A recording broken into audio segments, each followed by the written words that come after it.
eu acho que tem que começar as histórias pelo início. E estas duas imagens contam e resumem um bocadinho daquilo que foi o meu primeiro dia enquanto voluntária e a minha última experiência significativa na Acreditar, que aconteceu muito pouco, foi muito em cima do momento em que eu saí. O primeiro dia é a imagem da esquerda. Eu lembro-me, eu era uma miúda, não é? Quando comecei o meu voluntariado, e eu lembro que no primeiro dia em que fui para a pediatria do IPO, eu subi até ao 7º andar do edifício e eu, no elevador, achei que ia desmaiar ou vomitar, na melhor das hipóteses, porque eu ia super nervosa, super ansiosa, a minha barriga estava assim, cheia de borboletas. Eu acho que isto era mesmo, se tivesse feito o raio-x, era isto que aparecia. Eu sentia-me super, super nervosa, estava com imenso medo, imensos receios, eu não sabia como é que ia ser, eu era uma miúda, como é que eu ia lidar com aquilo, como é que ia, se eu ia ser capaz de estar com os miúdos, de brincar com eles, bem, ia super nervosa. Eu consigo dizer-vos que me lembro muito bem do caminho de subida, e depois tenho a ideia que passaram 2 minutos e já tinha acabado o meu turno de 3 horas, e eu de repente dei-me conta, então, mas isto é só isto? Isto é super fácil, isto é só brincar, isto afinal é muito giro, isto afinal, eu se calhar até consigo, porque é brincar, é deixar-me ir um bocadinho atrás daquilo que os miúdos me disserem. Pronto, isto é o meu primeiro dia. Aquela fotografia da direita já é uma experiência diferente. Eu aqui já não estava como voluntária, eu estava como profissional, na Acreditar. Foi tirada poucos dias antes de eu ter saído da associação e a história que está por trás deste caderno e destas canetas é a seguinte. Eu fazia a ligação de Acreditar ao hospital e, portanto, fazia a ligação aos voluntários, fazia a ligação às famílias e aos profissionais do hospital. E no âmbito deste meu trabalho, eu acompanhava as famílias nas suas várias necessidades e às vezes fazia um bocadinho de trabalho de campo, lá, desde ir às escolas, ajudar na matrícula, ajudar as famílias com algumas questões mais práticas, mais emocionais. E no curso deste meu trabalho, estive a acompanhar um jovem que esteve durante alguns anos lá no hospital. É um miúdo que vinha do Spalop, veio para cá acompanhado, mas a dada altura a pessoa que veio com ele regressou a casa e ele ficou sozinho. Mas ele não quis regressar ao seu país de origem, pediu para ficar cá e então foi integrado numa casa de acolhimento e pronto, e foi feito um projeto de vida para este jovem para que ele pudesse ficar em Portugal, estudar e ficar aqui para o resto da sua vida. A dada altura ele tem uma recidiva e isto fez mudar todos os planos. Ele já tinha, na altura quando teve a recidiva, já tinha cabelo, ele era um miúdo giro, era assim um adolescente grande, assim todo muito simpático, muito sedutor, naquele sentido de nos querer agradar, de querer muito fazer cumprir as expectativas que nós tínhamos, os desejos que nós tínhamos. E eu ajudei a transição deste garoto do hospital para a casa de acolhimento. Eu, inclusive, fui a essa casa de acolhimento, essa instituição onde ele estava a fazer aqui a passagem, não é? O que é que era para estes miúdos que ali estavam nesta casa, que iam passar a morar com ele, e para os técnicos que lá trabalhavam, o que é que era importante perceber acerca do cancro infantil, das particularidades da vivência deste miúdo, o que é que era importante fazer aqui, criar pontos, não é? No fundo eu criei as pontes e foi esse o meu papel, era criar pontos. E, portanto, mantive-me sempre muito próxima dele. No momento da recaída, naturalmente, eu não podia deixar de estar e mantive-me e era uma espécie de um peão que ia estando ali a dar suporte e fazendo ligação entre as várias instituições. A doença foi avançando e ele sempre muito consciente do que estava a acontecer. A dada altura, ele deprime porque estava sozinho em Portugal e nós começámos todas as instituições a tentar trazer um familiar que para ele era importante para que ele não passasse por esta experiência do fim de vida sozinho. Tentámos todos os recursos possíveis, mas estas coisas nem sempre são fáceis, como vocês muito bem sabem, não é? Há muitas instituições, há muitas questões aqui que estão pelo meio, e a dada altura eu começo a repensar o que é que eu posso fazer por ele, o que é que eu posso fazer, o que é que eu posso trazer, e começo a falar com ele sobre isso. Olha, eu sinto-me aqui um bocadinho, eu gostava de fazer mais por ti, mas não sei o quê, e isso deixa-me assim, sinto um bocado impotente, o que é que eu posso fazer por ti? E de repente percebemos os dois. A questão dele também era porque estava sozinho. E quem é que ia ficar com as memórias dele? Quem é que ia ficar com as vivências dele? Então eu lembrei-me, já sei, sou eu, vou escrever as tuas memórias, vamos fazer juntos um álbum em que tu me vais dizer o que quiseres, vamos pôr as fotografias, o que tu quiseres, e vamos pôr aqui, e este é o teu álbum de memórias que eu faço questão de poder passar a quem o quiser ouvir. E então o que vem à direita é isso, eu construí com ele ao longo das últimas semanas de vida o álbum de memórias, uma espécie de um diário, e na altura eu comprei este caderno, fui à Staples, comprei um caderno, comprei umas canetas e disse, olha, tenho aqui o caderno, tenho canetas, tenho lápis de cor, podemos usar o que tu quiseres. E ele, para cada parte da história da sua vida, pedia-me, agora escreva preto, agora esta parte é muito difícil, escreva vermelho, porque é muito doloroso. E portanto nós íamos fazendo isto, e isto foi escrito até ao último dia de vida dele, e para mim foi muito importante. Portanto, isto para mim resume aquilo que foi as minhas experiências mais impactantes, não é? Do início e do fim. O que é que teve aqui pelo meio? Aqui pelo meio teve uma miúda, uma jovem voluntária, que num dia de carnaval resolveu, porque tinha sido assim combinado com o grupo, ir mascarada para o seu turno de voluntariado. E fui mascarada de mágica, eu comprei um fato, uma cartola, um coelho, fui ali com tudo. E a dada altura, ao meio do turno, uma mãe diz-me, ai, a minha filha gosta tanto do seu chapéu, não me quer dar o chapéu, ela gosta tanto. Claro que sim, que agora me custa dar o chapéu não custava nada, era, quer dizer, não tinha valor nenhum para mim, no sentido de, é um chapéu de família, não posso partilhar. Não, claro que sim, toma lá o chapéu. Então, ao fim de um bocadinho, veio outra mãe do turno e, eu vi que deu o chapéu, olha, eu gosto tanto da sua capa, não me quer dar a capa. Bom, devo dizer-vos que a dada altura eu só tinha a parte o que tinha vestido por baixo do fato, porque eu tinha o fato, mas estes fatos, como vocês sabem, são muito o tecido é muito frágil e muitas vezes por baixo temos outra roupa vestida, não é? Que não era propriamente assim uma roupa que desse para andar na rua, mas pronto, era quase só isso que eu tinha vestido. E uma mãe vem ter comigo e era a mãe de uma menina a quem eu estava particularmente ligada e diz, mãe, já deu tanta coisa aos outros, ainda não deu nada ao meu, nem quero acreditar, então não gosta tanto, meu filho. Bem, aquilo foi... Eu acho que fiquei destroçada. Por mim, tinha saído naquele momento e tinha ido à rua comprar todos os fatos que eu encontrava para oferecer àquela miúda para compensar o disparate que eu tinha feito. O disparate foi efetivamente meu, não é? Não querendo dizer que não, fui dizendo que sim a todos os pais que me vieram a pedir e acabei por dar tudo o que tinha, não pensando que estavam 20 crianças internadas e que eu não tinha seguramente 20 coisas para oferecer a cada um. E se calhar não fazia sentido estar a oferecer aquilo que eu tinha levado vestido, já que nós tínhamos outras coisas pensadas. Portanto, houve aqui uma aprendizagem, e a aprendizagem fez-se muito pelos momentos mais difíceis, não é? Esses eram aqueles que me punham na zona de desconforto, que tinham às vezes borboletas, outras vezes tinham pedras cá dentro, porque eram difíceis. Eu acho que a nossa experiência enquanto voluntários é muito esta, não é? Nós estamos muito numa experiência que é muito emocional, que é muito intensa, nós vamos porque queremos, e aquilo exige muito de nós, mas também nos dá muito, há muito retorno.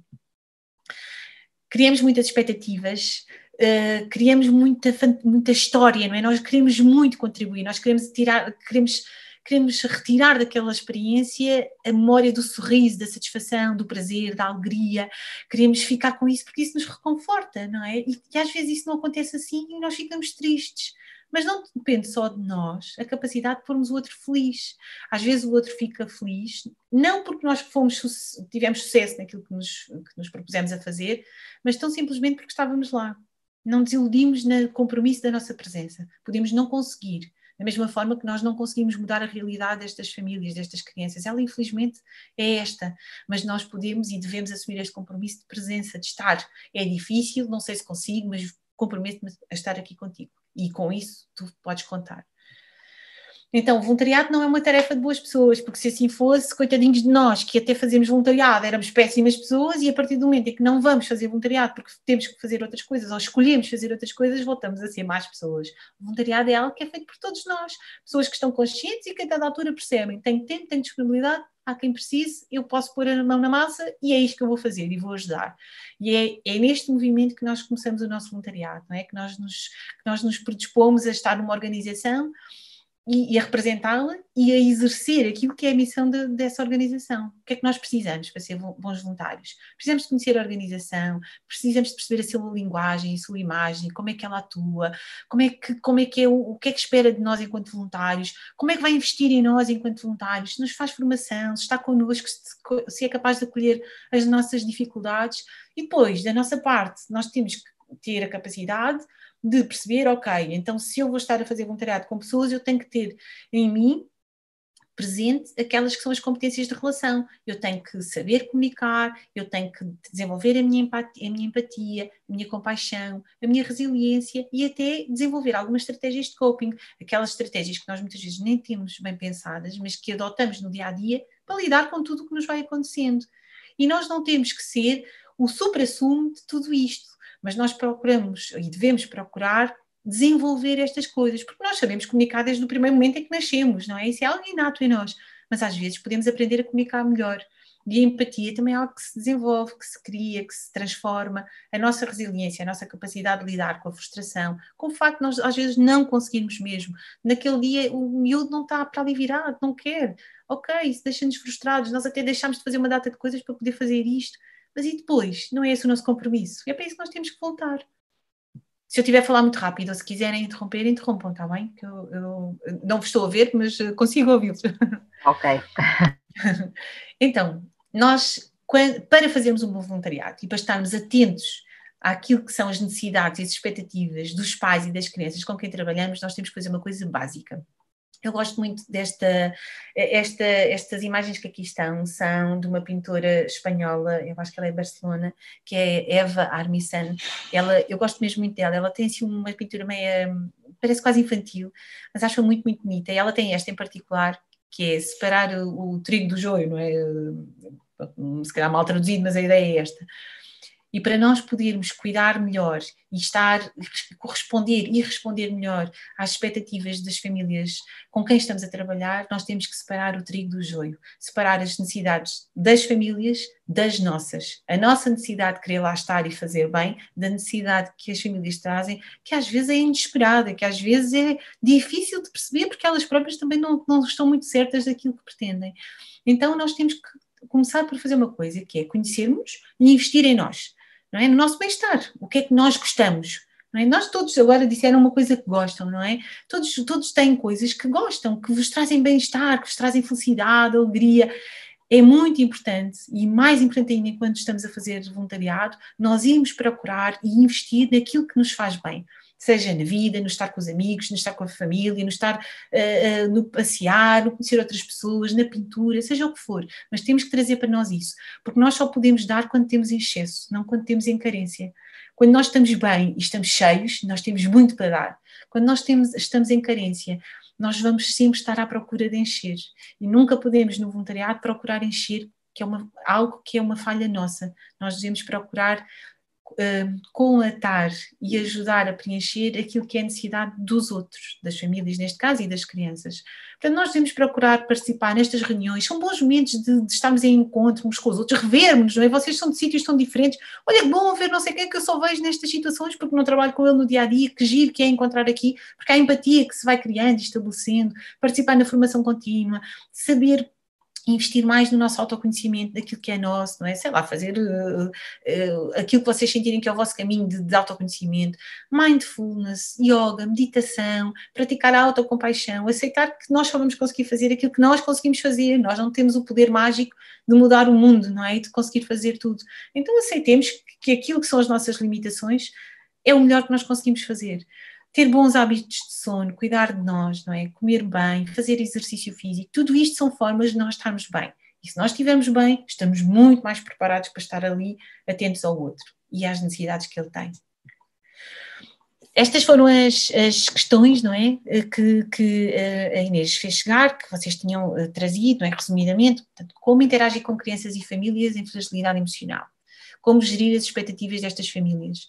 Qual o nível de desenvolvimento adequado ao voluntário? Como estar presente sem ser invasivo?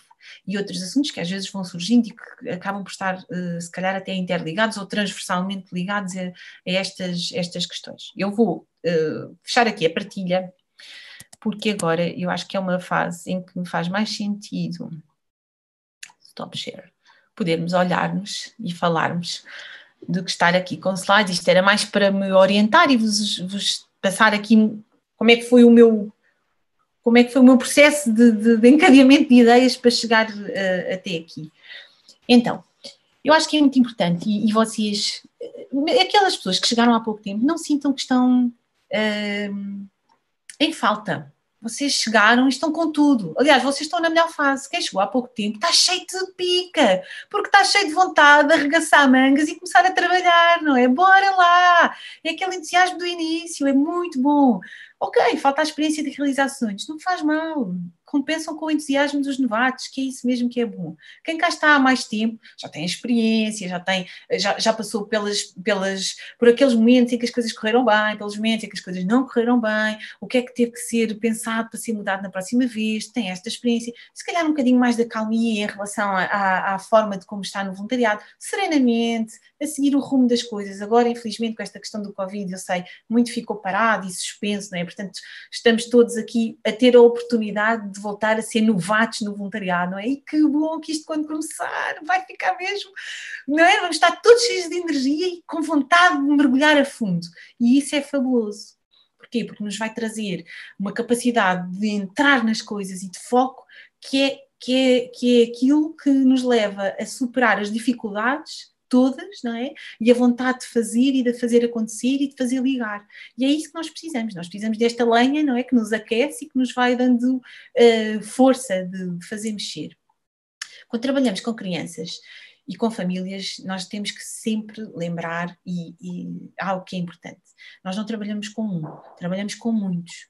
E, portanto, um diagnóstico de uma doença complexa, de uma doença grave, pode trazer uma ameaça de vida, uma ameaça de morte àquela criança, pode ter representações diferentes para cada família. O mesmo diagnóstico pode ter significados diferentes de criança para criança e de família para família. E às vezes um diagnóstico muito mau cria oportunidades boas a algumas famílias, da mesma forma que destrói sonhos de outras. Inevitavelmente uma coisa acontece sempre. Estas famílias têm sempre que reorganizar o seu projeto de vida. Quando há um diagnóstico que é de uma doença complexa, é sempre importante isto. A família tem que se adaptar a uma nova realidade. Perdeu-se ali, a dada altura, a imagem de um filho saudável. E num projeto de vida que passava por ver o miúdo estudar, ver os miúdos ir para a escola, ver o miúdo ir para fora trabalhar, ter a sua família, os seus filhos, as coisas todas que toda a gente imagina e mais algumas. E de repente a vida é diferente. E esta família é forçada a ter que pensar em coisas diferentes. E muitas vezes a ter que pensar no dia a dia. Uma coisa curiosa, quando logo nós ficámos fechados em casa, eu pensei assim, olha, que engraçado, não no sentido da piada, mas que engraçado. Toda a vida ouvi as famílias lá no IPO dizer, nós vivemos um dia de cada vez. A partir do momento em que se recebe o diagnóstico, vive-se um dia de cada vez. Porque nós não sabemos como é que ele vai estar logo, não sabemos como é que as análises vão chegar amanhã e, portanto, não podemos fazer planos a longo prazo. Eu lembro-me de uma família que conheci no Porto, que me dizia uma coisa que eu, na altura, parecia um murro no estômago aquilo, porque eu achei aquilo tão violento, tão violento. Então este pai dizia-me que vivia durante 2 anos, tinha uma mala de roupa pronta, à porta de casa, e uma mala no carro, porque às vezes era necessário rapidamente levar a criança para o hospital e não sabia quanto tempo ia ficar internado. Vocês imaginam o que é nós vivermos no dia-a-dia sem saber muito bem como é que é o dia da manhã? No momento em que ficámos fechados em casa, eu rapidamente me transportei para isto e pensei, pronto, agora percebo um bocadinho melhor o que é esta coisa de viver o dia-a-dia sem saber muito bem o que é que amanhã traz, porque não sabemos, não é? Agora já vamos percebendo um bocadinho, infelizmente ou felizmente, já estamos assim um bocadinho mais informados, mas ainda há muito para saber. E há 6 meses nós estávamos mesmo a zeros, não é? Nós não sabíamos, nós víamos as notícias em Itália, em Espanha, no resto do mundo e pensávamos o que é que vai acontecer, o que é que vem daí, não é? O que é que nos vai chegar aqui a nós? Portanto, as famílias, quando recebem um diagnóstico desta magnitude, vivem a vida assim. E nós, olhando para elas, pensamos, mas como é que é possível alguém conseguir organizar-se e ainda ser feliz na vida assim? Porque é possível. Porque as famílias conseguem. Porque, na realidade, nós temos em nós uma capacidade muito grande de nos adaptarmos. Nós, de uma forma geral, temos esta capacidade, reparem bem, e como a humanidade evoluiu, não é? Em tudo o que já se mudou. A minha filha mais velha está no 7º ano e no outro dia dizia, mãe, gosto muito da história, estou a estudar os hominídeos. Tu sabias, e não começou-me a contar, do Australopithecus, tu sabias que nós tínhamos vindo dali, mãe? Mas isto, nós já fomos assim, isto já foi são os nossos antepassados. Pois é, realmente é verdade, não é? E já viste tudo o que nós já ganhámos e aprendemos? É verdade. E nós temos, enquanto humanidade, nós temos esta capacidade de nos irmos adaptando, não é? Isto é de uma forma macro, mas de uma forma micro também. Quantos de nós na vida já não tivemos que nos ajustar a coisas que não estavam necessariamente programadas? Portanto, as famílias adaptam-se e ajustam-se. Aquela realidade que para nós tem um significado, para aquela família pode não ter. A melhor forma de nós podermos estar em relação com estas famílias é aprendermos a escutar o que a família tem para nos dizer. O que é para ela esta realidade? O que é para ela esta mudança? O que é para ela este futuro, não é? E de que forma é que nós, dentro daquilo que é o limite da nossa atuação, porque nós não podemos criar expectativas que são desajustadas. Nós, em cuidados paliativos, temos uma coisa que é a estratégia dos dedos cruzados, que é como é que se reforça a esperança, mas não se tira a realidade, não é? Porque nós não podemos dizer sim, vai correr tudo bem, quando na realidade sabemos muitas vezes que não vai correr tudo bem. Então podemos dizer uma coisa diferente. O meu desejo é que corra tudo bem, mas se não correr, e se for necessário, eu estarei aqui para acompanhar naquilo que for preciso. Percebem? Portanto, nós não estamos a destruir. Nós até estamos a falar do nosso desejo, mas a realidade é que nós não podemos prometer algo que não está na nossa mão. Não está, infelizmente. Agora, o que é que está? Então, o que está nós podemos, não é? O meu compromisso eu posso manter. A minha capacidade o meu investimento, ele está cá. E não é o meu individualmente, porque eu também posso falhar. E nós sabemos, não é? Nós em voluntariado trabalhamos em equipa, mais pequenina, maior, mas trabalhamos sempre em equipa. E temos a equipa que está connosco diretamente e temos a retaguarda, porque às vezes estamos sozinhos, mas temos atrás uma instituição enorme que nos dá esse colo. Então nós podemos assegurar e devemos assegurar que nós, enquanto organização, estamos cá. E se eu hoje tiver uma dor de barriga e não conseguir aparecer na reunião que nós combinámos, alguém vai estar no meu lugar e alguém vai assegurar que aquilo acontece, porque não é porque eu tenho uma dor de barriga que ele não vai ter o sonho realizado. Não é? E, portanto, é isto, é este compromisso que nos liga. As famílias são muito hábeis, até porque no momento em que surge o diagnóstico, essas famílias estão inundadas de pessoas que estão à volta, de profissionais, linguagem, espaços novos, vão ao hospital. De repente nós falamos com as famílias e elas têm uma linguagem que é médica, não é? Nós, 3 meses antes ninguém sabia dizer nada daquilo e agora de repente nós não percebemos metade do que é dito, porque temos crianças pequeninas, não é? Aqueles cotomices mínimos que nos vêm falar de catéter venoso central. E nós pensamos, no catéter quê? Como é que tu ainda não sabes ler e já sabes dizer esses palavrões todos tão complicados?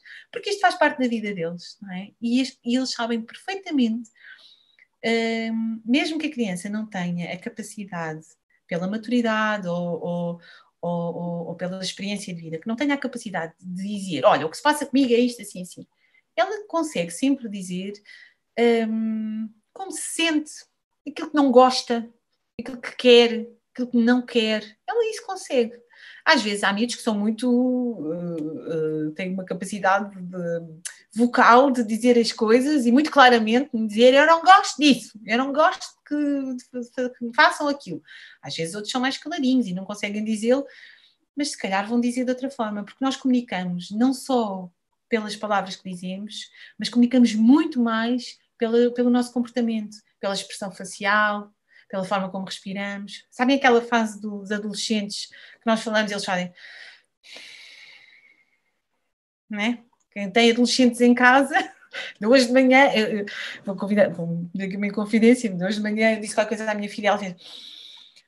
E eu pensei, ai meu Deus, aos 12 anos sabe-se tudo do mundo, pronto, não há nada a fazer.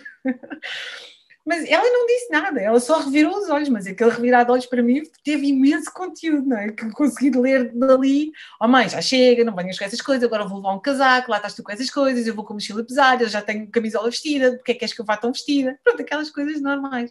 Portanto, nós comunicamos muito, muito mais do que com as palavras, muito pela nossa expressão, não é? Pela forma como olhamos ou até pela forma como nós não olhamos e evitamos o olhar. Há algumas estratégias que podemos usar, mas só devemos usar quando estamos confortáveis. Eu acho que não há tamanhos únicos e não há medidas únicas. Da mesma forma que o mesmo diagnóstico pode representar coisas diferentes para as famílias, as estratégias que nós temos e que podemos adotar para responder às famílias também devem ser ajustadas a nós e à família. Nós não devemos fazer algo que nós não estejamos assim tão confortáveis, não é? Porque às tantas a pessoa percebe, esta pessoa não está muito genuína. Aquela questão que não é aquela que falavam, as crianças são genuínas, são inocentes. Se nós estivermos desconfortáveis, elas vão perceber que nós estamos desconfortáveis. A minha filha mais nova, que há uns tempos encontramos uma vizinha que é assim um bocadinho mais chata. Pronto, a verdade é que ela é um bocadinho mais chata. A verdade é essa. Ela apanha-me ali na rua e fica a falar. Mas eu percebo que a senhora está sozinha, então às vezes de lado tenho tempo e fico ali um bocadinho com ela. Mas houve um dia que a senhora me apanhou e eu estava cheia de pressa, porque tinha um monte de coisas para fazer, e estava com a mais nova, e ela diz-me assim: oh mãe, esta não é aquela senhora que às vezes tu não tens tempo a ouvir. E eu olhei para ela e sorri, e disse: não se diz isso, querida. Mas assim sorri. E ela diz-me: oh mãe, tu estás a rir, mas o teu sorriso é assustador, porque eu acho que tu não estás feliz. Portanto, ela leu através de mim e percebeu perfeitamente: este sorriso não é verdadeiro, a minha mãe está a sorrir, está assim com aquele tom muito calmo, até calmo demais, porque eu não costumo falar tão devagarinho, mas daquilo que eu estou a ler da minha mãe é uma coisa muito diferente. Portanto, eles percebem naturalmente, não é?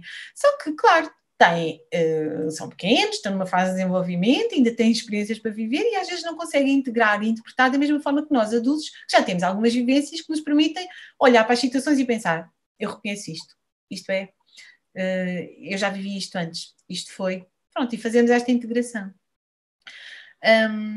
Algumas estratégias que nós podemos usar, por exemplo, são o humor. O humor, o brincar. Porquê que não se pode brincar com coisas sérias? Pode-se brincar. Agora temos que ter a autorização do outro para brincar, mas não vamos pedir: olha, dá uma autorização que eu brinco com a questão que está aqui a viver, que é tão difícil. Nós não podemos fazer isto, como é óbvio. Mas às vezes, na relação que é estabelecida, os pais vão brincando. Então, isso é uma forma deles nos dizerem: podemos brincar, mas devagarinho, não é ridicularizar a coisa, não é? Como é óbvio. Mas podemos brincar, por que não? Podemos brincar, podemos trazer alguma... Muitas vezes as famílias que vivem estas situações, a tendência à volta é tratá-las como se fossem de cristal. Temos medo que elas toquem em algum lado e que quebrem, não é? Temos muito medo. E a família e os amigos, porque estão muito próximos e muito envolvidos, têm o cuidado de cuidar deles, mas eles próprios estão a sofrer com tudo isto, porque não foi só a criança e a família direta que viveu a perda que aquele diagnóstico trouxe. Os avós, os tios, os vizinhos, os amigos, a professora na escola, todos eles viveram a mesma perda. Para cada um deles vai ser necessário criar novo significado para aquela criança que está ali. Nós podemos ser muito próximos, podemos ter muito afeto, mas estamos distantes. Até podemos vir a ficar próximos da família, mas nós estamos distantes. E enquanto estamos no exercício da nossa função enquanto voluntários, é lá que devemos manter o pé. Porque se nós perdemos o pé ao nosso papel, deixamos de conseguir fazer tão bem a nossa missão. E aí comprometemos a qualidade daquilo que nós queremos trazer para a criança. Portanto, quando aquilo acaba, até podemos entrar de cabeça. Mas enquanto estamos na nossa missão, é ali que nós nos devemos manter. Reparem como ninguém queria um médico a cuidar de si que de repente estivesse a chorar ao seu lado porque tem um diagnóstico horrível para dar e já não sabe o que é que há de fazer. Eu gosto tanto de si, é tão boa pessoa, como é que eu agora vou fazer isto? Olha, vamos ficar aqui os dois a chorar. Não, doutor, ponha-se lá e fino, cuide de mim, que depois tem quem chore por mim, não preciso que o doutor venha chorar. Nós, enquanto voluntários, temos o mesmo compromisso, não é? Nós podemos estar, podemos chorar, podemos rir, podemos fazer, dar mimo, podemos dar colo, podemos até fazer disparate, mas somos voluntários, temos um papel, não podemos esquecer disso.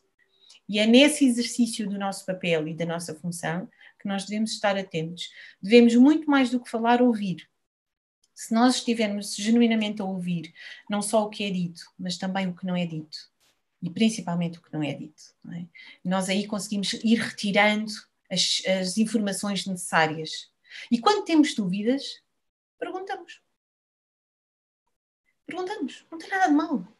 Não tem nada de mal dizer: olha, eu não sei, eu sinto um bocadinho aflita com esta questão. Falem com a Inês. Falem, se a dúvida fizer sentido colocar à família, falem com a família: olha, não sei como é que é lidar com isto, como é que acha que podemos tratar desta questão? Fiquei com esta dúvida. Acha que podemos fazer? Não tem mal, não tem nada de mal, ok?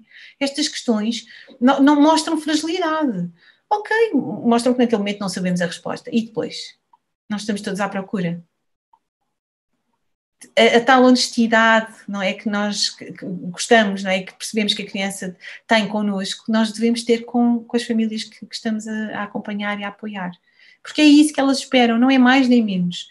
Elas esperam alguém que esteja ali, que esteja habituado, que perceba do que está a acontecer, que se descentre da questão da doença e que permita que aquela família e aquela criança possam trazer para aquele espaço outras coisas, boas memórias, não é? Não anda tudo à volta. A doença é aquilo que os leva, mas não é aquilo que os mantém. E é isso que nós devemos sempre ter em conta.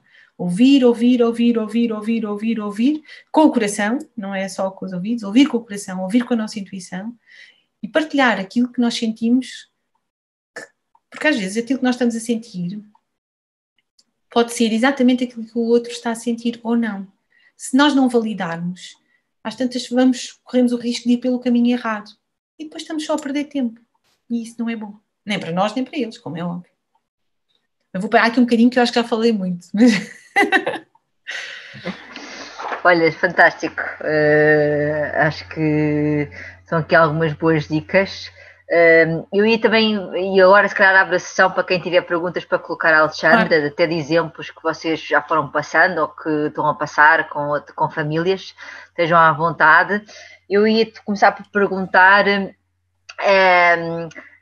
às vezes famílias que nós vimos que até querem que nós estejamos lá enquanto voluntários Make-A-Wish, mas por alguma razão ou estão muito fechadas ou estão muito angustiadas ou até revoltadas. Qual é que é a melhor forma de gerirmos isso?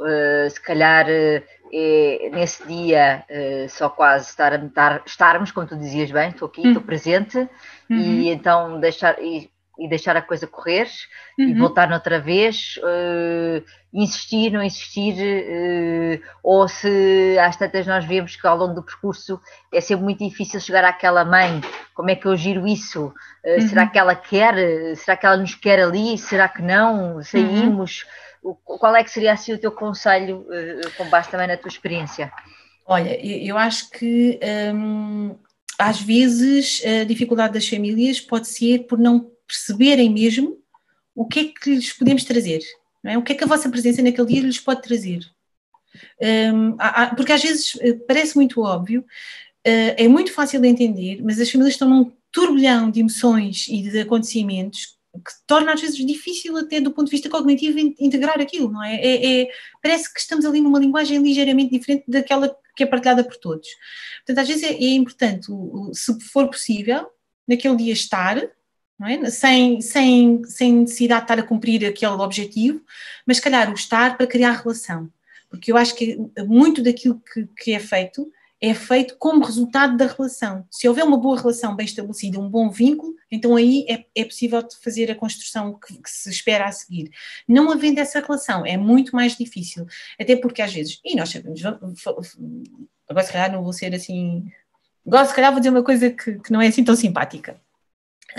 E perdoem-me, porque não quero naturalmente ofender ninguém.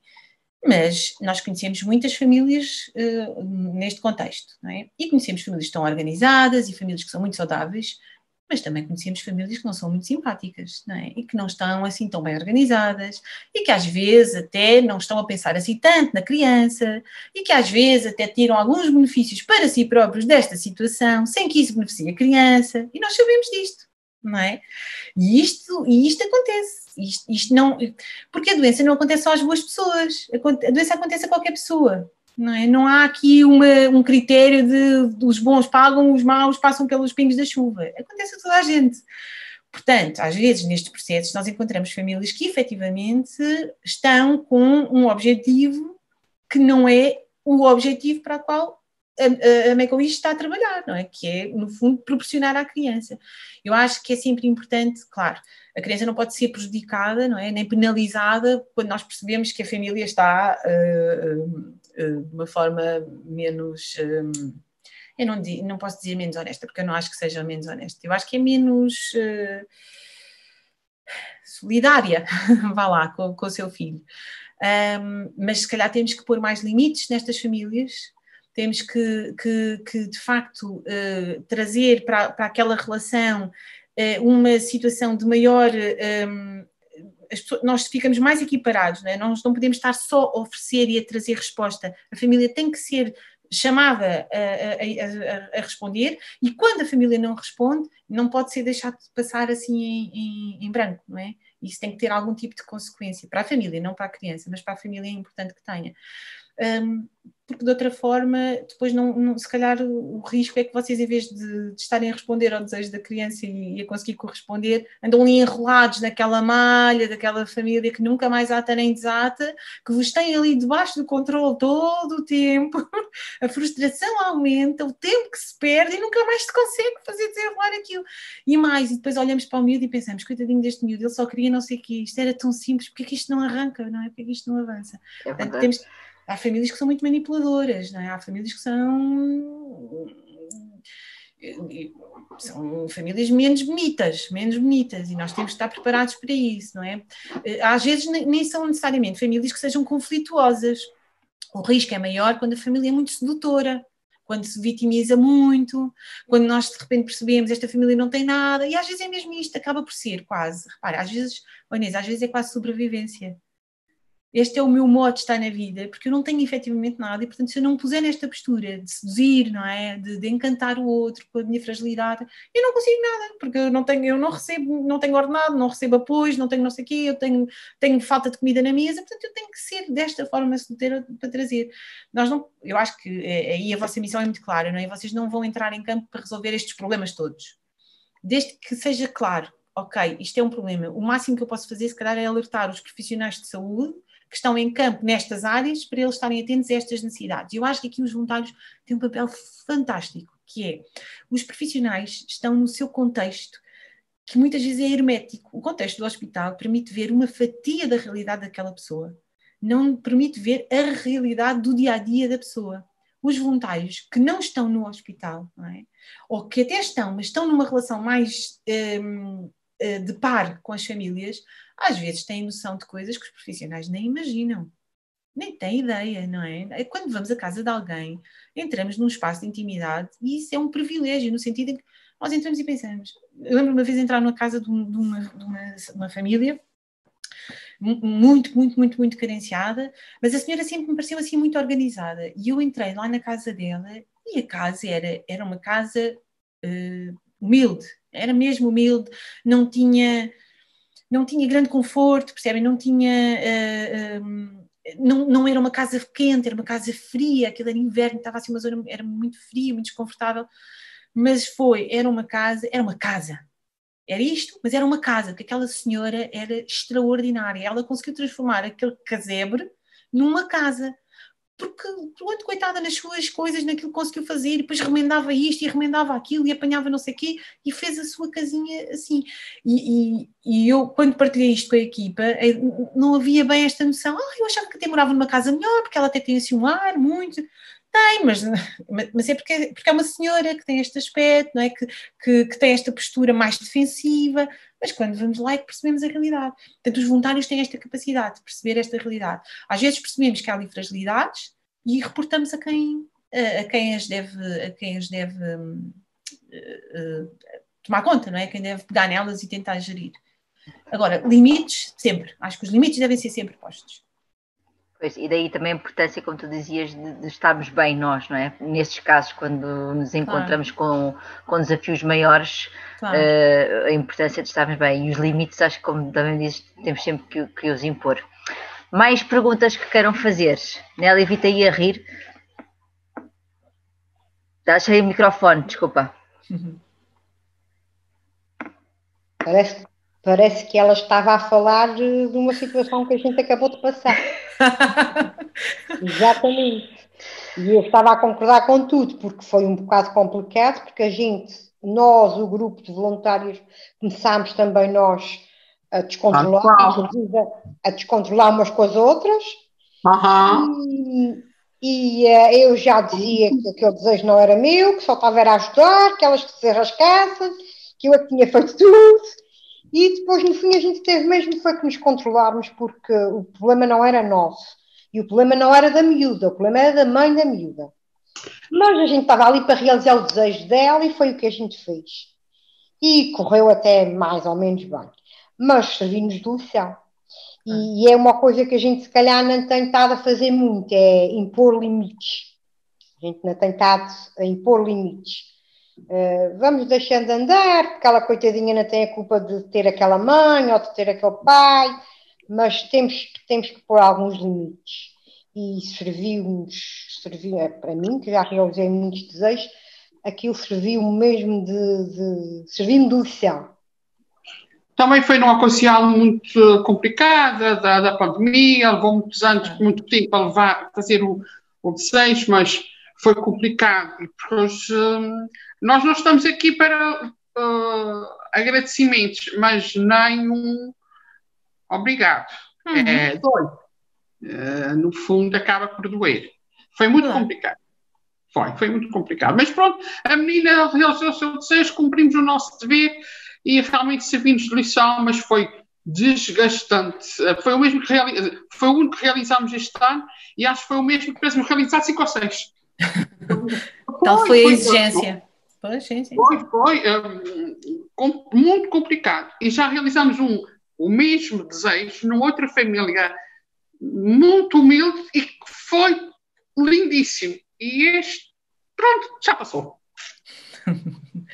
Estas famílias desafiam-nos muito, não é? Desafiam-nos muito, porque nós, por um lado, pensamos, mas porquê que, olha, coitada da miúda, porquê que não havemos de fazer isto? Isto também não é assim nada de tão extraordinário, olha, também não nos custa nada, vamos lá tentar fazer. Mas, por outro lado, depois há até a zanga que às vezes estas famílias despertam em nós, não é? De nós sentimos, puxa, então andamos nós aqui a fazer isto e nem contribuir de uma maneira, nem de outra, nem se predispõe, nem... É frustrante, é muito, muito frustrante, mas até a partilha, e é isso que eu acho que é a riqueza do trabalho em equipa, termos momentos em que nos sentamos todos e dizemos, olha, eu sinto-me assim com esta situação, e de repente alguém dizer, olha, também eu, aquilo que me irrita é cada vez que eu lá vou, a meio olhar e nem dizer bom dia, nem dizer boa tarde. Estas coisas são tão importantes porque nos permitem até podermos, é um espaço seguro onde nós vamos falar sobre isto e alguém nos entende. Vocês terão esta experiência, que é, quando nós fazemos voluntariado, chegamos a casa, se contarmos aquilo que fizemos, ninguém vai perceber o que nós estamos a dizer. Ninguém tem noção do que é que nós vivemos, não é? Parece aquela coisa dos concorrentes do Big Brother, só quem cá está é que sabe o que se vive. Mas é um bocadinho assim. Só quem está connosco é que percebe porque é que nós teimamos a voltar a fazer uma coisa tão difícil. Ainda por cima, é da nossa vontade, ninguém nos paga. Nós vamos ali por queremos, estamos ali por queremos, estamos a lidar com pessoas que estão numa situação difícil e estamos sempre a voltar. Não é? E cá em casa as pessoas dizem, mas porquê? Mas porquê é que tu vês tão desgastada disso? Porquê é que não para? Não, porque eu sinto que é ali que eu tenho que estar, que eu gosto de fazer isto, porque eu retiro dali a satisfação de poder ajudar, de poder concretizar. Mas estas famílias desafiam-nos, portanto, temos que ter sempre quase este dever connosco de nós refletirmos e pensarmos, espera lá, como é que eu me estou a sentir aqui, o que é que isto me está a trazer, que é para depois eu já saber quando responder desta ou daquela maneira, se estou a responder adequadamente àquela mãe ou se estou a responder à irritação que aquela mãe me provoca. E isto é um exercício difícil. Totalmente. Mais perguntas?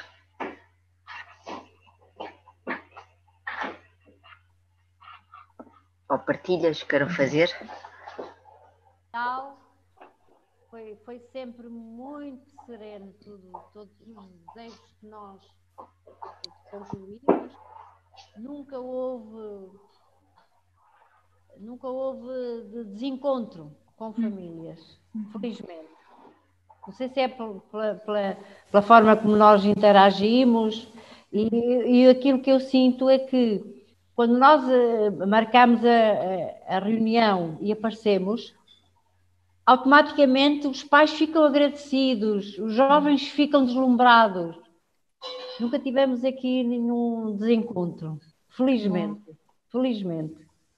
Que bom. Ainda bem, não corre sempre mal, aliás, corre mais vezes bem do que mal.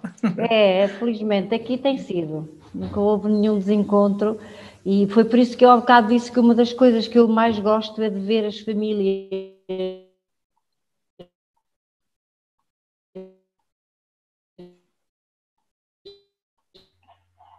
Marísia? Perdemos a Orísia, mas há de voltar. Alexandra, e só agora voltando aqui, como é que se impõe limites de uma forma... Sem ser agressiva. Exatamente. Sem dizer, olha, eu vou ali buscar o regulamento que me diz que eu só posso fazer isto. Olha, eu acho que com simplicidade e honestidade. Às vezes é preciso primeiro validar, não é? Validar que estamos a perceber a necessidade da família, não é? Eu percebo que esta situação seja realmente chata, difícil e que até parece simples de conseguir ajudar, mas os voluntários têm uma vantagem, podem sempre ir buscar a instituição para ajudarem a pôr esse limite. Mas olha, eu vou fazer, isto não é suposto, sabe, dentro daquilo que é o nosso papel, não é suposto, mas eu vou falar com a Wish, com a Inês, vou falar e vou ver como é que nós podemos fazer para ajudar. Eu não consigo prometer que nós vamos conseguir ajudar, porque, como sabe, nós temos uma capacidade limitada. Agora, eu vou tentar perceber se há alguma forma de nós podemos atender este seu pedido, acolher esta sua necessidade, pronto. Eu acho que é sempre é dizer com honestidade, olha, Inês, se tu fosses um dentista e dissesse assim, vou dizer o nome da minha doutora Cristiana, que é a minha dentista, doutora Cristiana, apare-me lá aqui as pontinhas do cabelo, porque ele já está aqui um bocado espigadote. Ela iria naturalmente dizer, Alexandra, eu até percebo tesouras, mas eu não consigo cortar o cabelo a ninguém, porque esse não é o meu papel. Não é? E nós aceitávamos isto tranquilamente. Isto é um exagero, é um disparate. Mas porquê é que nós sentimos, enquanto voluntários, que não podemos dizer que temos limites para a nossa atuação? Porquê é que temos que dizer que sim a tudo?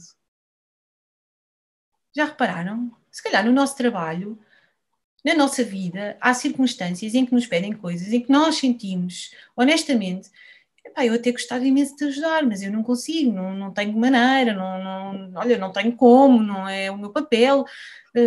E porquê é que no voluntariado isto traz um conflito? Porquê é que nós ali sentimos que temos sempre que atender à necessidade do outro? Não temos, não é esperado. A organização não espera isso de nós. E eu acho que nem os pais esperam isso de nós. Muitas vezes quando isto acontece, os pais estão tipo a mandar barra à parede. Deixa ver se pega. Pode ser que pegue, não é? E quando não pega, raramente as famílias ficam muito, muito, muito zangadas. Às vezes ficam zangadas, mas aí, se calhar, se olharmos a fundo para essa zanga, é uma zanga deslocada, não é? Tudo me acontece, eu não tenho sorte nenhuma, é sempre assim, nem isto me corre bem, eu não tenho direito a nada, a minha vida sempre foi uma porcaria, eu sempre estou aqui sozinho. Pronto. E isto, na realidade, fala de quê? Fala de uma experiência difícil da vida daquela família, que não tem a ver com a nossa presença nem o nosso papel enquanto voluntários. É muito mais alargado do que isso. Não é? Se calhar nós podemos até estar a contribuir para essa frustração, mas se nós não criarmos a expectativa, então não criamos a frustração. Não sei se respondi à questão. Ótimo. Mesmo. Não sei se mais... Inês, sim, força, Madalena. Inês e Alexandra, quando falamos aqui de limites, é verdade que falamos de limites em relação ao que a família possa querer e que não seja esse o objetivo daquele desejo. Uma coisa que eu noto, e falo por mim, e às vezes por colegas que realizam os desejos comigo, é que às vezes temos dificuldades em estabelecer limites a nós mesmos. Por exemplo, eu vejo-me às vezes envolvida em desejos e que depois nós acabamos de fazer coisas, passa a expressão, por fora. Sei lá, por exemplo, geralmente estas famílias têm, não digo a maioria, mas muitas delas têm mesmo muitas necessidades, como a Alexandra estava a dizer. E o que acontece é que nós vamos a casa, conhecemos a família, criamos ali até laços de amizade, que é verdade, e depois vemos que a família precisa de tanta coisa que nós damos por nós eu dou um exemplo. Nós realizámos o desejo de um miúdo que foi à TV Sport, não é, Inês? É a TV Sport. Sport TV. A Sport TV, sim, exatamente. Pronto. O desejo dele tinha a ver com era um computador, não sei o quê. Só que depois o miúdo precisava de umas canadianas, porque as deles estavam podres, digamos assim. E então o que é que acontece? Eu e o Miguel, que era na altura o meu colega de Sejo, como tínhamos contactos nas farmácias, conhecemos muitos farmacêuticos, arranjámos-lhe umas canadianas por fora, ou seja, pedimos a uma farmácia que nos ofereceu as canadianas, não sei o quê. Entretanto, nós notávamos que ele tinha muito pouca roupa de inverno, era inverno, estava super frio, e notávamos que ele não tinha casacos de inverno. Pronto, e eu depois agarrei, levei um casaco comprido, muito bom, praticamente novo, do meu filho, para lhe dar. Ou seja, e isto aconteceu já em mais que um desejo. Eu acho que nós, e não devo estar a falar de certeza só por mim, temos nós próprios dificuldade em estabelecer limites a nós mesmos e deixamos-nos arrastar. Não é que não seja bom, eu depois sinto-me bem com todas estas coisas, mas acho que toda a gente, todos os voluntários devem sentir um bocado isso, não? Não sei. Olha, estou totalmente de acordo consigo, Madalena, acho que é mesmo isso, e acho que às vezes a nossa dificuldade em gerir os limites da família é porque nós temos dificuldade, nós próprios, com os limites, não é, que nós temos, ou que nós sentimos, porque, repare como disse tão bem, que a Madalena, vocês percebiam perfeitamente qual era o limite da vossa atuação e quando foram para fora do pé, não é, e fizeram ali uma expressão muito feia, pela porta do cavalo, fazer entrar ali. Era um bocado isso.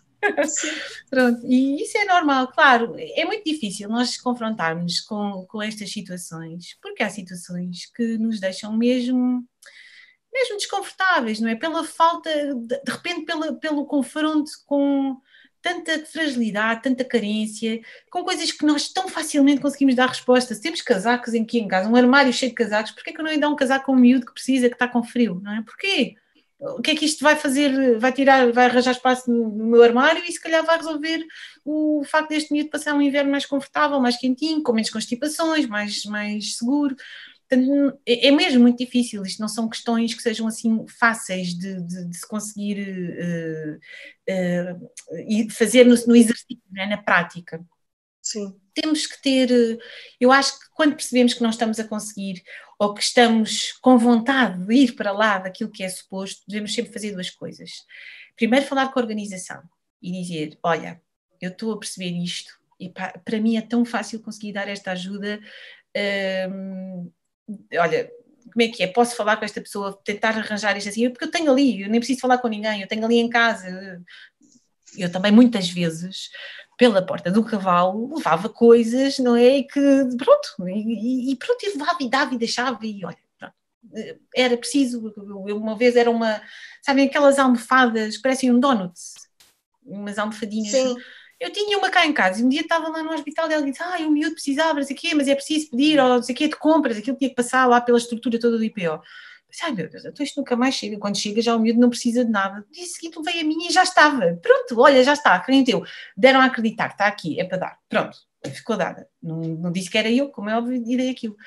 Portanto, nós fazemos isto, não é? Nós fazemos isto, mas devemos falar com a organização, pelo menos para que tenham conta, não é? Que se deem conta de que isto está a acontecer. E depois percebermos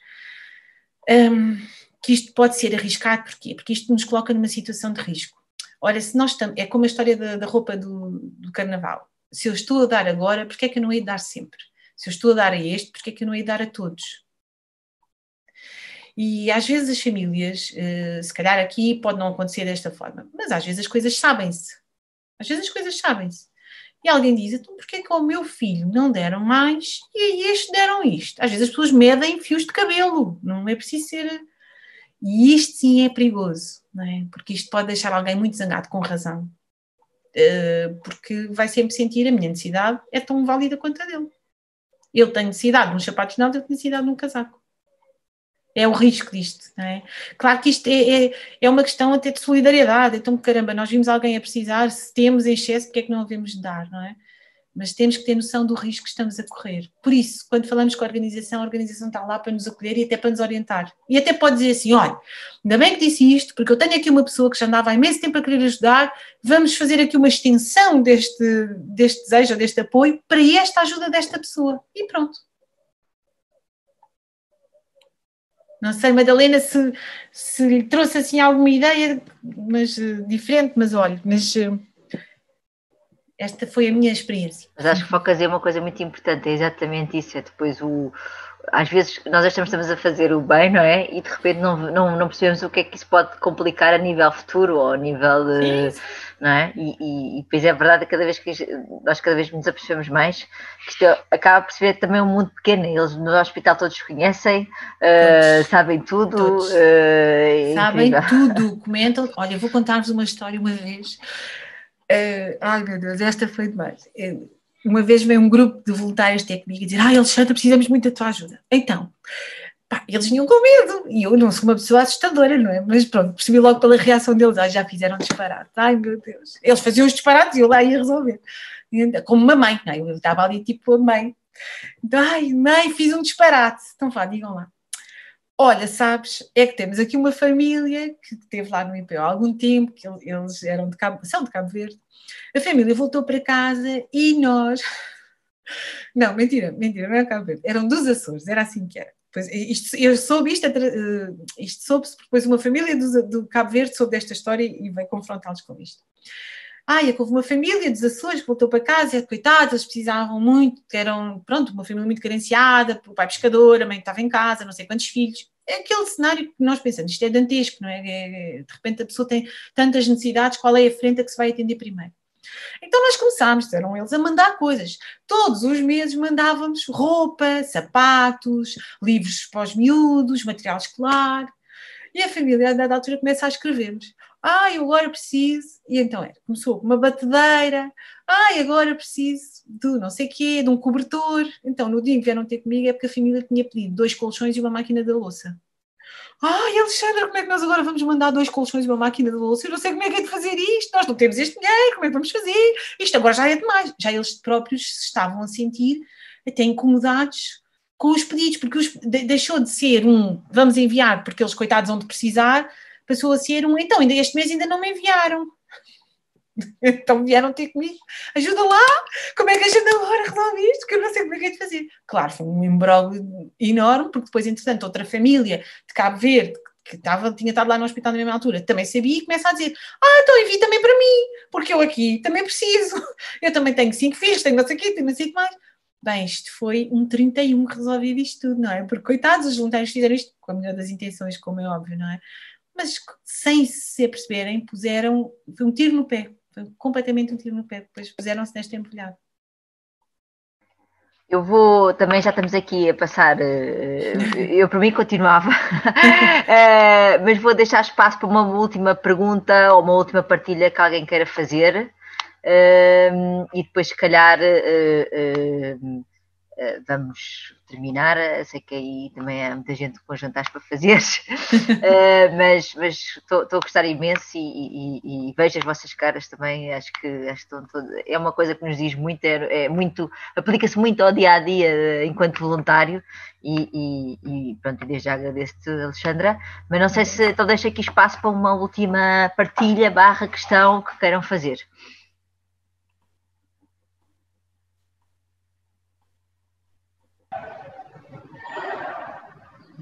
Renato? Bem, eu tinha aqui uma situação que tem a ver um bocado com estes tempos que vivemos agora e que nos afasta também das famílias e das crianças que querem realizar os desejos. E passou-se com um desejo que eu tive, que tanto eu como outro voluntário tivemos algum tempo sem contacto com a família da criança. E, entretanto, um dia resolvi ligar para a mãe e a mãe lá me disse que a criança tinha tido uma recaída e é evidente que a conversa acabou ali um bocado assim, sem jeito. Depois acabámos por saber pela Make-A-Wish, que fez o contacto com o médico, que tinha tido um desfecho menos feliz. A questão é como lidar também com estas situações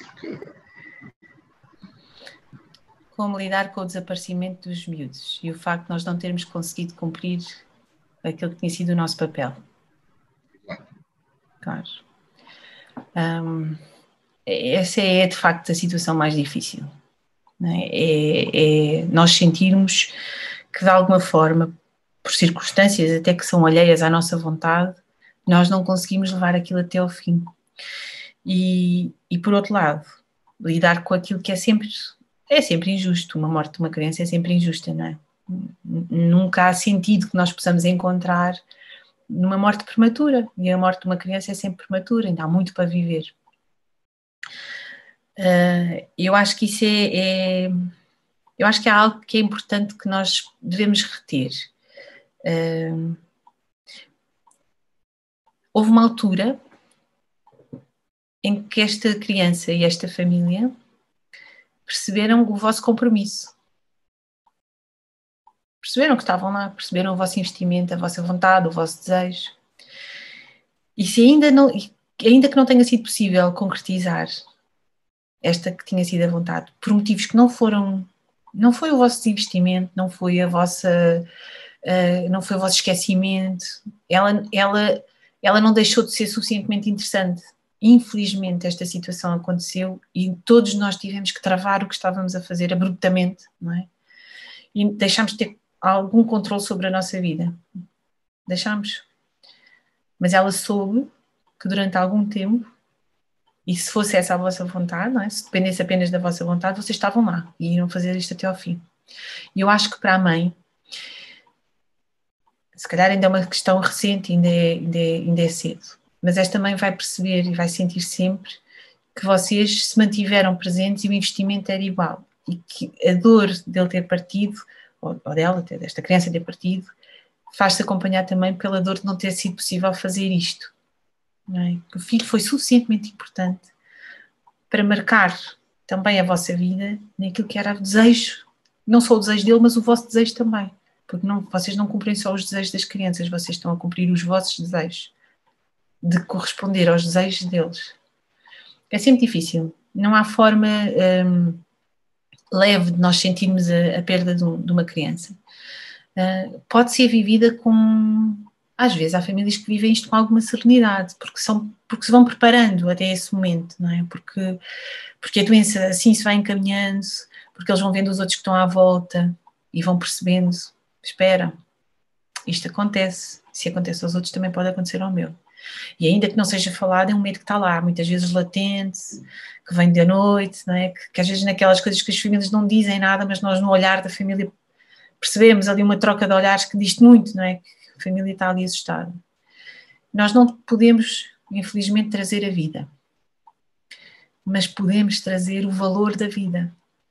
O seu filho é suficientemente importante para mim também e marcou-me a mim também. E ainda que eu não tenha podido realizar o seu desejo, ele ficou marcado em mim. E, portanto, de alguma forma, houve aqui uma parte que se concretizou. E se calhar um dia fazer chegar isto à família era uma coisa bonita. Se calhar ela ia gostar, não é? De perceber. Porque o que é que nós queremos? Queremos que toda a gente veja que os nossos filhos são especiais. Que todos vejam que eles são especiais para nós. Portanto, ter alguém que nos fala dos nossos filhos e que nos diz: o seu filho, a sua filha. Às vezes até há coisas que acontecem quando os pais não estão presentes, que nós presenciamos, ou assistimos, ou ouvimos, ou lembro-me muito bem de uma coisa que me dizia: os pais gostam disto, como é óbvio, não é? O meu filho existe para além daquilo que existe aqui dentro de mim e da minha memória. Mais alguém transporta o meu filho consigo, não é? Ele deixou uma marca, ele deixou aqui uma presença.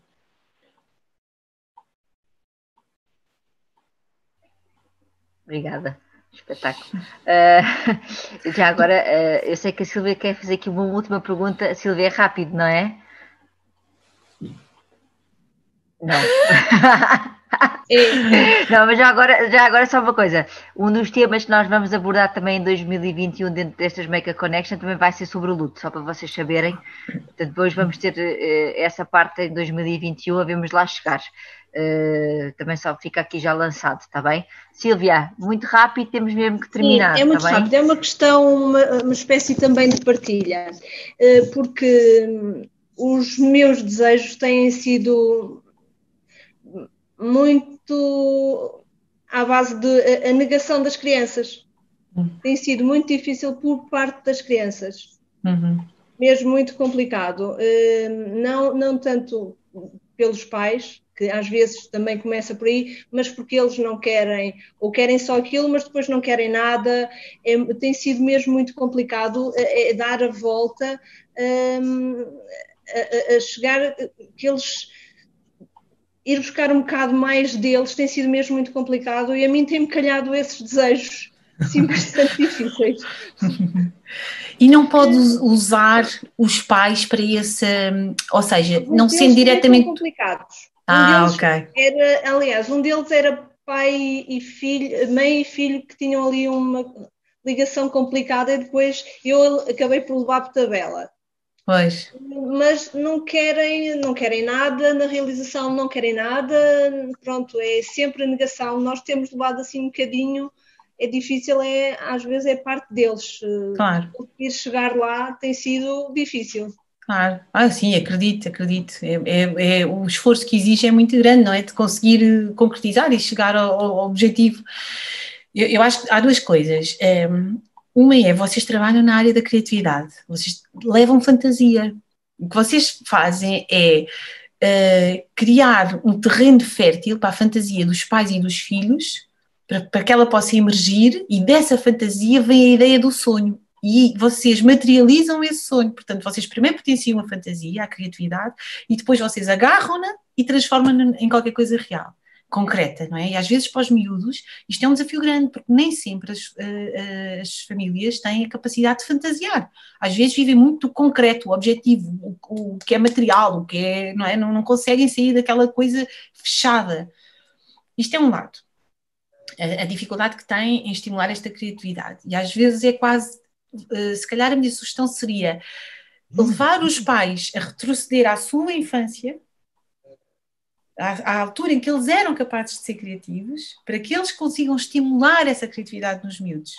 Não é? Porque às vezes os pais não conseguem criar fantasia e, portanto, também não permitem que a criança fantasie. A criança vai vivendo naquele mundo muito pouco colorido, não é? Muito cinzento, muito pouco povoado. O outro lado é, às vezes há pessoas que não querem mesmo. Pois.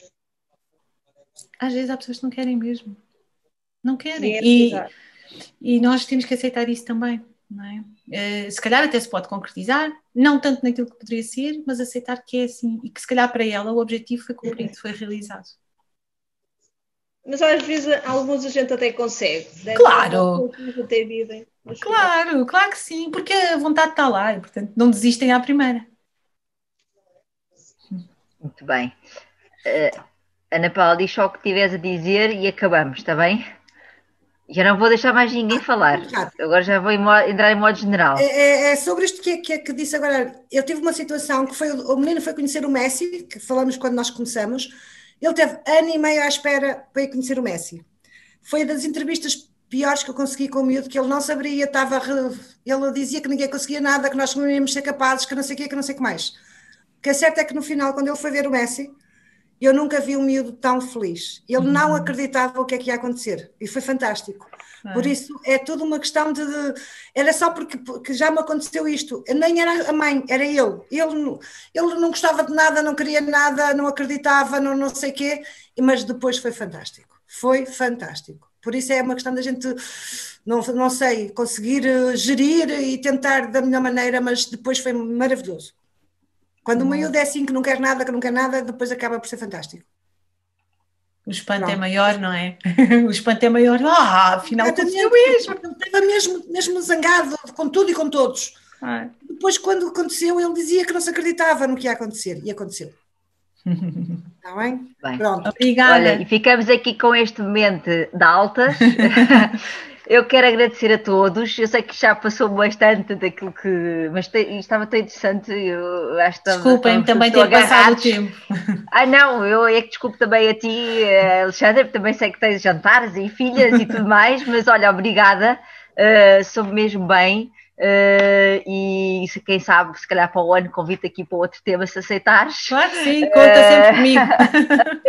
E pronto, e obrigada a todos os voluntários. Eu estou aqui, eu vou tentar, espero que isto resolva tudo bem a nível tecnológico, mas eu estou a gravar depois vou só cortar para ver onde é que ponho isto, porque deve ser pesado, mas a minha intenção é partilhar depois com todos na próxima semana, está bem? Pronto. E obrigada a todos e vemo-nos para o próximo mês. Já sabem que no próximo mês vou fazer assim uma coisa mais experimental e mais em modo brainstorming, mas queria-vos agradecer. Alexandra, a ti muito obrigada, foi espetacular e acho que deste aqui muito boas dicas e muito boas ferramentas de trabalho para os nossos voluntários e para o dia-a-dia de trabalho dos voluntários, está bem? Obrigada, Inês, e obrigada a todos vocês. Obrigada. Muito obrigada, um beijinho, corra tudo muito bem. Obrigada. Adeus. Mãos à obra. Beijinhos, Obrigada. até a próxima.